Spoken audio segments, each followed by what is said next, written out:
Good morning everyone. আজি হৈছে 8 এপ্ৰিল। ৰাতিপুৱাই মই গা পা ধুই দেখিছেনে আজৰি হৈ ল'লোঁ। চাওঁতে মোৰ প্ৰেগনেঞ্চি জাৰ্ণিটো শেষেই হ'ব হ'ল। কেতিয়ানো 9 মাহ যাব বুলি ভাবোঁতে আজি হস্পিটেললৈ যাবলৈ হ'ল আমাৰ। চাওকচোন এইফালে খুব এটা ভাল লগা আৰু ভয় লগা মুহূৰ্ত। আৰু এয়া মা আৰু মানুহজনে হাবুং মন্দিৰৰ পৰা চাকি এগছ জ্বলাই আহিছে ৰাতিপুৱাই, কাৰণ মন্দিৰৰ ওচৰতে আমাৰ ঘৰ।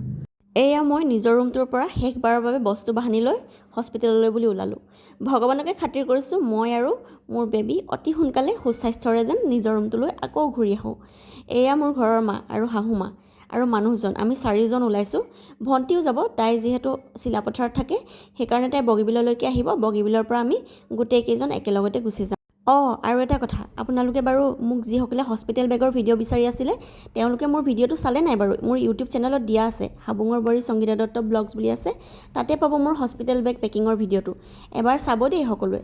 এতিয়া আমি আহি পাই গ'লোঁ হস্পিটেল। ছাৰক এবাৰ OPDত দেখাই ল'ব লাগিব, কাৰণ এবাৰ চেকআপ কৰাই ল'ব লাগিব।